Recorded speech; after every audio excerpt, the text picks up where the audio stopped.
Kagulat World. Hindi lang pala sa court ginugulat ni Alex Ayala ang mundo, kundi pati sa kanyang bank account. Oo, totoo ang balita. Sa loob lang ng huling 24 buwan, si Alex Ayala ay tinatayang kumita ng mahigit $1 million mula sa tournament prize money. Hindi pa kasama dito ang endorsements at sponsorships ha. Isipin niyo yon, mula sa pagiging tennis wonder kid na proud Pinay, ngayon ay isa na siyang millionaire athlete purely sa laro. Ang biggest break niya? Yung Miami Open 2025, kung saan umabot siya ng semifinals at nakasungkit ng halos $332,000 agad sa isang tournament. Hindi lang yan, sinundan pa niya ng US Open 2025 first round win na nagbigay ng dagdag na $154,000.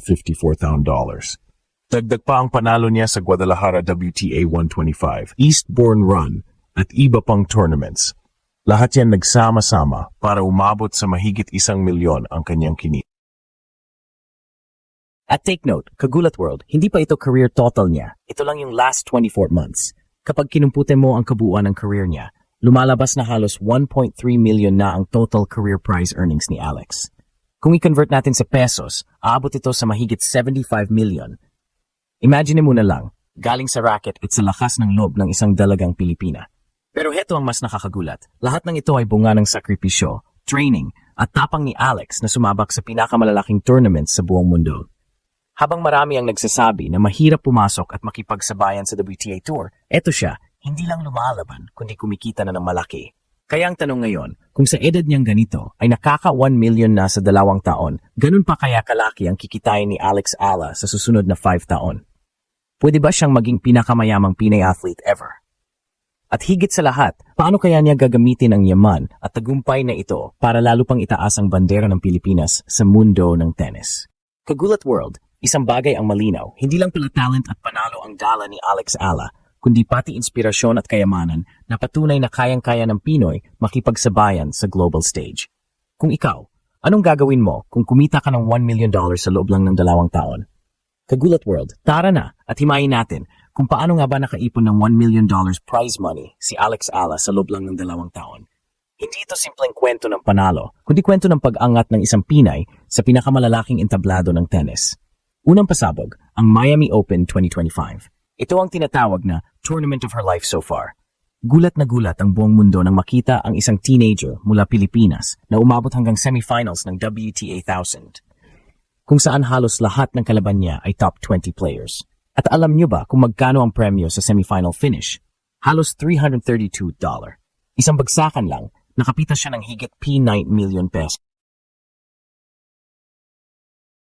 Para bang lotto win, pero hindi tsamba, kundi purong hirap at galing. Sumunod na malaking jackpot ay sa US Open 2025. Dito, kahit first round lang ang napanalunan niya, automatic na $154 agad ang napasa kanya. Pero pa lang sa isang laban, lampas 8.7 million na agad. Kaya hindi nakakapagtaka kung bakit mabilis umakyat ang total earnings niya. Pero hindi lang yan, Kagulat World. Mayroon ding Guadalajara WTA 125 title kung saan kinuha niya ang championship at nadagdagan ng $15,500. Maliliit na halaga kung ikukumpara sa Miami at US Open, pero lahat yan, dagdag sa milyon na naipon niya. Idagdag pa natin ang kanyang impressive run sa Eastbourne 2025 kung saan umabot siya ng finals at kumita ng halos $75,000 at ang kanyang semifinal finish sa Canberra International worth almost $10,000. Dito natin makikita na hindi lang malalaking torneo ang nagbibigay ng kontribusyon. Bawat linggo sa tour, may tsansang kumita basta't lumalaban. Sa kabuuan, mula Sep 2023 hanggang Swet 2025, ang kanyang earnings ay umabot ng tinatayang $950 to $150,000. At lahat yan ay documented prize money lang. Ibig sabihin, wala pa rito ang endorsements mula sa Nike, Globe at iba pang sponsors na siguradong nagbibigay rin ng milyon-milyong pesos sa kanyang bulsa. Kaya kung tatanungin natin, paano siya nakaipon ng ganitong kalaki? Simple, consistency, breakthrough runs, at tiyaga.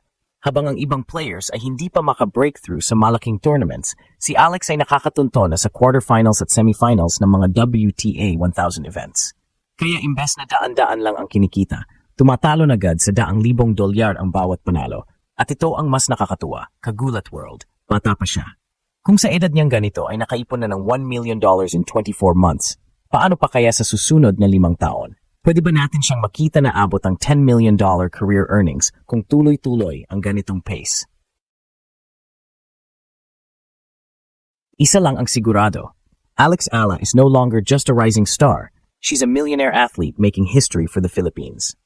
Kagulat World, kung ikaw ang nasa sapatos ni Alex at biglang may 75 million kagaling sa sports, ano ang unang bibilhin mo? Kagulat World, hindi lang sa Pilipinas nag-ingay ang balitang ito, pati buong mundo, napalingon ng si Alex Ala ay pumalo ng $1 million prize money sa loob ng 2 taon.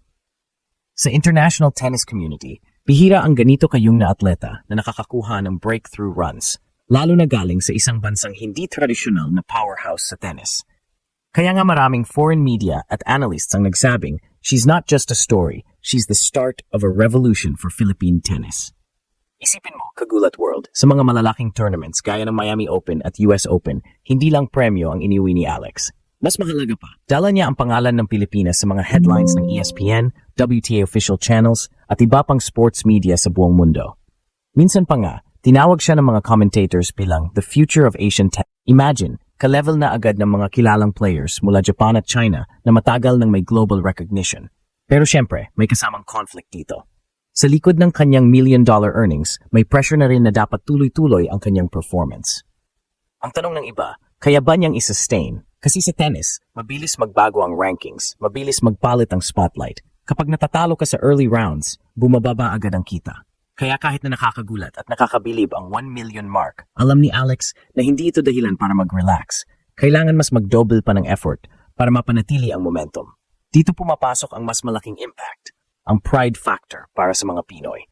Kung sa basketball ay si Kai Sotto ang inaabangan, sa tennis naman ay si Alex Ala ang sagot natin sa mundo. Habang pinapanood ng milyon-milyon ang kanyang mga laban online at live sa stadiums, dala niya lagi ang bandila ng Pilipinas. Sa tuwing nag-interview siya, proud niyang binabanggit kung saan siya galing. Kaya hindi lang pera ang dala niya, kundi inspirasyon para sa mga batang nangangarap na makapasok sa international stage. At siyempre, hindi rin nakakaligtas ang usapan tungkol sa yaman. Maraming netizens ang napacomment na parang, grabe, isang tournament lang, lifetime sweldo na ng ibang tao. Pero dito rin makikita ang sacrifice, malayo sa pamilya, hirap sa training, injuries, at mental stress na kailangan niyang lampasan. Kaya kahit na milyonaryo na siya, alam ng lahat na bawat dolyar ay pinaghirapan.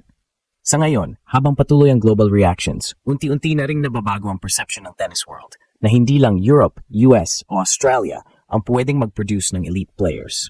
Pati Pilipinas, may boses na. Kaya tanong ko sa inyo, Kagulat World, kung tuloy-tuloy na ang success ni Alex, posibleng kaya niyang maging unang Pinay Grand Slam champion? At gaano kalaking epekto ang maidudulot nito sa susunod na henerasyon ng Pinoy athletes?